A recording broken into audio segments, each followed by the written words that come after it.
Can you ponder for a moment the possibility that your soul, in its divine wisdom, chose your family before you were born? Not through randomness or chaos, but with the precision of a master artist. Your soul surveyed this earthly journey, foresaw its challenges, and declared, "This is where I shall grow. This is where I shall awaken." Yet here you stand, questioning the battlefield that is your family, pondering why a nurturing environment felt like it was eroding your spirit rather than safeguarding it. We've all been there. But let me share a profound truth. Being born into a toxic family isn't punishment. It isn't karma returning to haunt you. It is a gift, a monumental, life-altering, paradigm-shifting gift. But I understand if it doesn't feel this way, not yet. So, let's embark together into the depths of this enigma and uncover the wisdom veiled within your pain.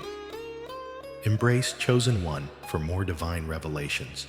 Toxic families are akin to fire. They burn, they inflict pain, and they leave scars. Yet, they also forge. They temper your soul like steel. They strip away illusions, revealing the truth of the human condition. They are the ultimate training ground for chosen ones, here to break cycles, not to live ordinary lives, but to transcend. But why would your soul choose such a seemingly broken family? Understand this: the toxicity of your birth environment isn't a coincidence. It is ancestral, generational, the accumulation of unhealed wounds, unspoken truths, unconscious patterns passed down through your lineage. And you, my dear friend, were born to put an end to it. Let that realization sink in. You weren't born to blend in. You were born to stand out, to rise above, to heal not only yourself, but also the generations before and after you. That's what sets you apart as the chosen one. And yet, to break a cycle, one must experience it. Healing requires understanding. Facing it is essential to rise. Thus, you were placed in the eye of the storm, not to be swept away, but to learn to navigate. Let me pose this question. When you look at your family, what do you perceive?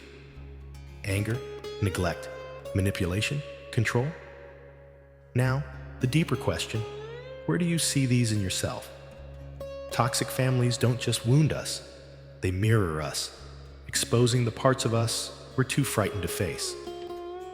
This is their hidden gift.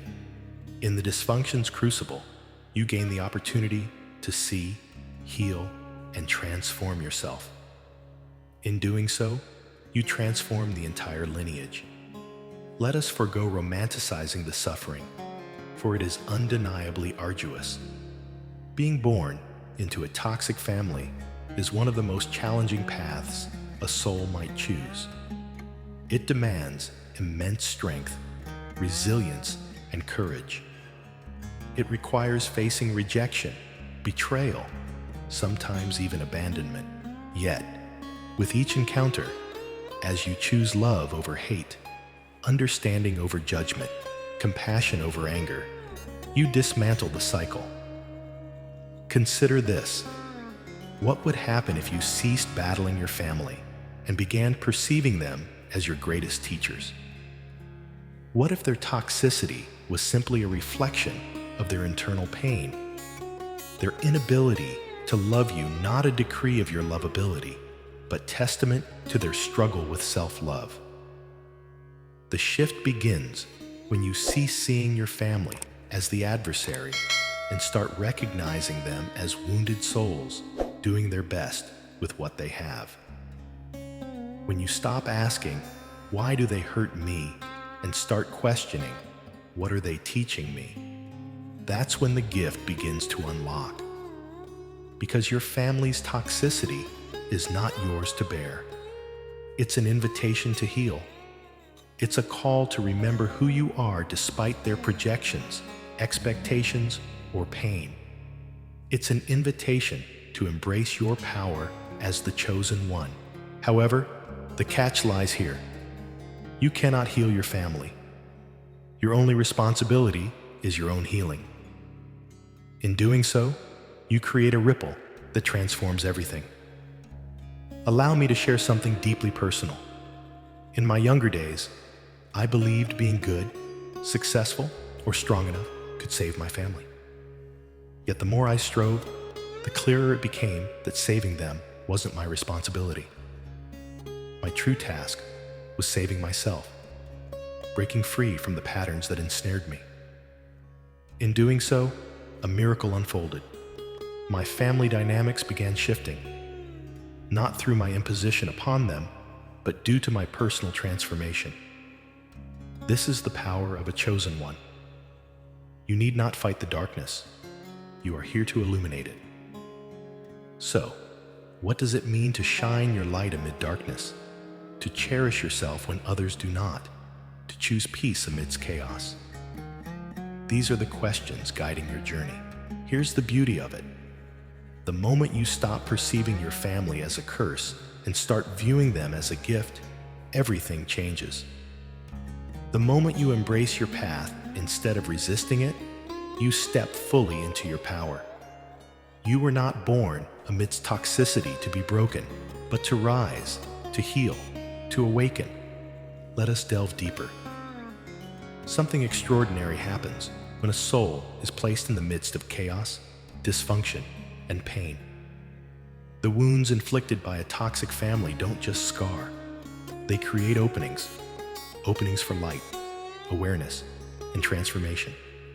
But first, one must confront the wound, and herein many get ensnared. They resist the pain, flee it, but pain, especially familial, cannot be outrun. It must be faced. Consider the wounds you carry from family. Perhaps constant criticism made you doubt your worth, or neglect made you feel voiceless. Perhaps control made you forget self-trust, or conditional love made you associate love with performance and sacrifice. These wounds are real, painful, shaping you, yet potent catalysts for your awakening, since every wound bears a lesson, every scar a narrative, every pain a growth potential. Reflect on the pain inflicted by family.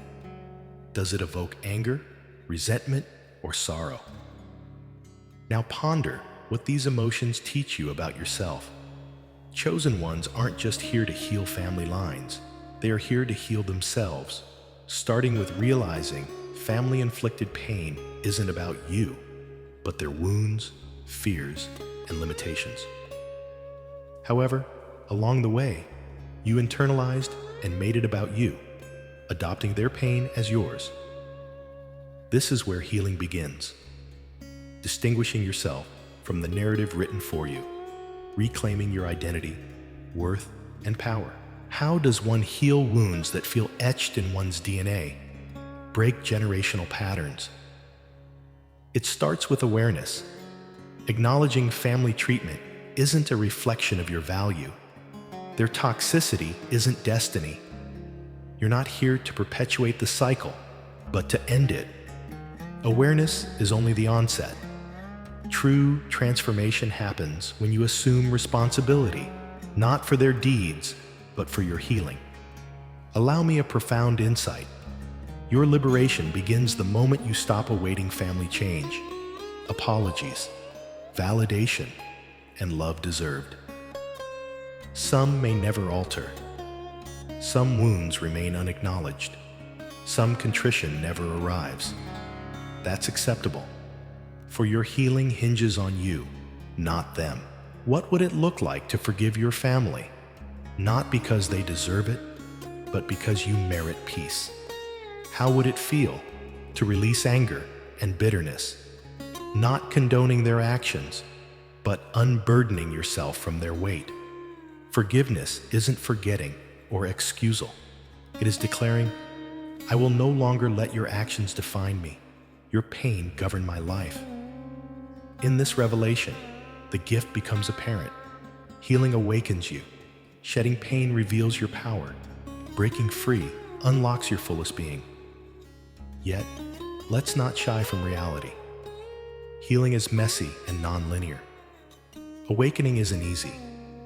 Some days, your family's dysfunction feels overpowering. Some moments, you question your cycle-breaking strength.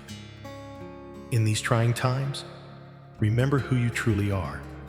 A beacon destined to shine, to heal, to break chains, and ignite transformation.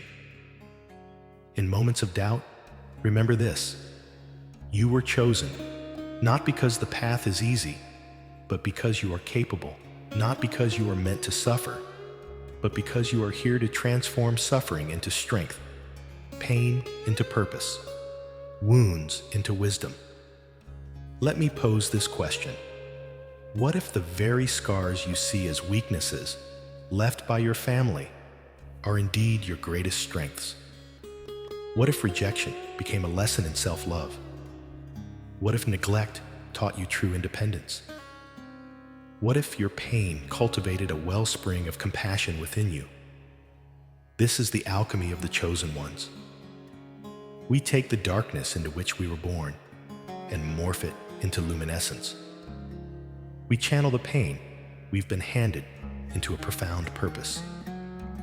We convert the cycles we've inherited into liberation, not just for ourselves, but for all who will follow. Remember, your healing is not solely for yourself. When you heal your entire lineage.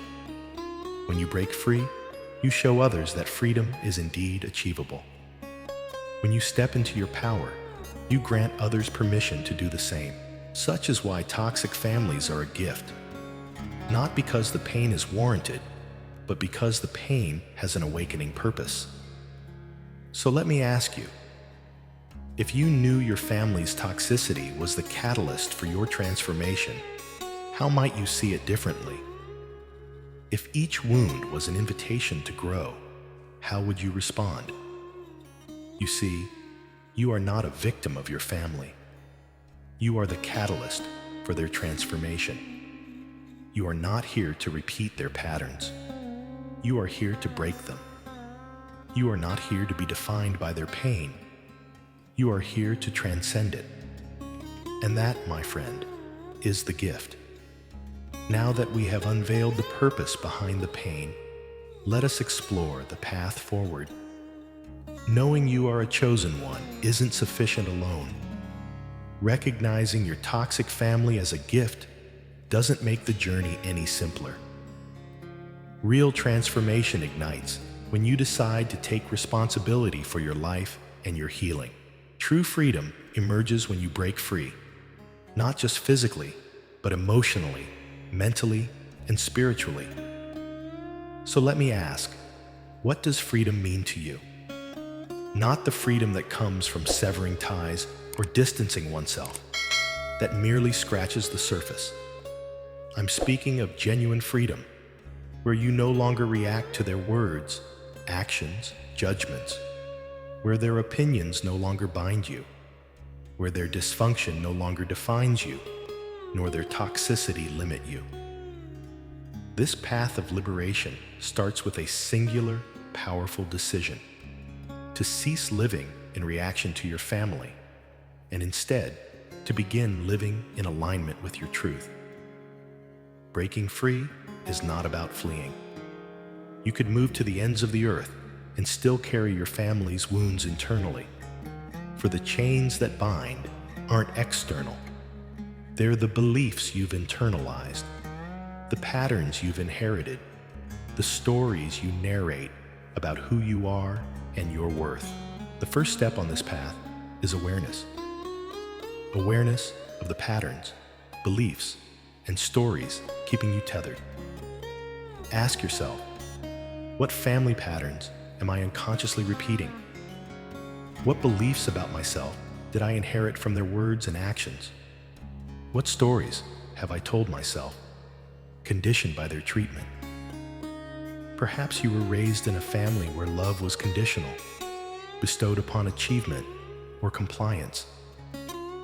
Does this drive you toward perpetual perfection, external validation, equating your worth with achievements? Or in a family where your voice was stifled, feelings dismissed, ideas ignored, leaving you hesitant to speak up, doubting your intuition, repressing your truth. These patterns, beliefs, and stories are the chains binding you to your family's toxicity. Without identifying them, you cannot break free. Awareness is but the beginning.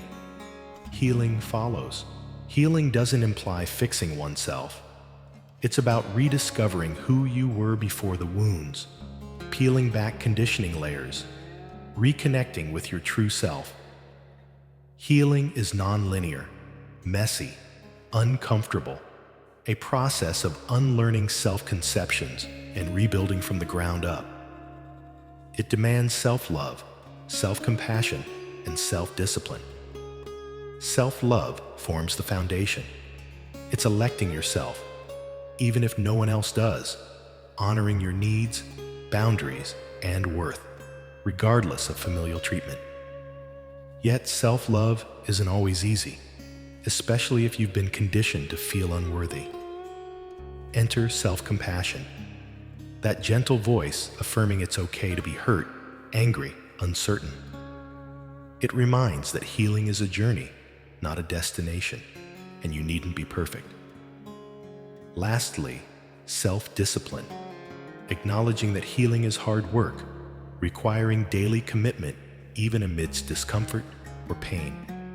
Choosing alignment with your highest self when old patterns entice. Let me ask, what if you lived daily as though you were worthy of love, respect, and happiness? What choices would you make? Which boundaries would you assert? Which relationships would you relinquish? Because true freedom goes beyond altering family dynamics. It's about transforming yourself, stepping out of the roles they've cast you in, stepping into your true identity. Yet here's a deeper truth. Breaking free doesn't entail abandoning your family, nor does it mean severing ties unless absolutely critical for your well-being. Breaking free demands detachment from their energy, expectations, narratives, loving from a wholeness-based state, not obligation. It means regarding them as they are, flawed, wounded, imperfect, and choosing to rise above their pain without succumbing. And here's the most beautiful aspect of healing. You become a mirror to your family, reflecting what's possible, demonstrating transformation, freedom, and love. Though they may never articulate it, your healing will inspire. Your light may awaken something within them, even if unspoken. Let me ask, what if your greatest act of familial love isn't in mending them, but in embodying the fullest, freest version of yourself? What if your healing plants seeds of change in them, no matter how long they take to bloom? This is the chosen one's path. Neither easy nor glamorous, but purposeful, transformational, liberating. So, as we conclude this shared journey, I leave you with this. Your family's toxicity isn't your destiny. It's your crucible, the forge for your spirit, the fertile ground for your soul's growth. Every time you choose to transcend it, heal, love yourself amidst their dysfunction, you're fulfilling your purpose as a chosen one. You were not accidentally born into a toxic family. You were forged to rise above, learn from it, and bravely transform it. As you walk this path, remember, you are not alone. Countless chosen ones are alongside you, breaking cycles, healing wounds, rewriting destinies. Together, we are forging a world anew, built on love, compassion, truth. So, ponder this final question. If you fully embraced your role as a chosen one, if you stepped wholly into your power, what kind of life would you manifest?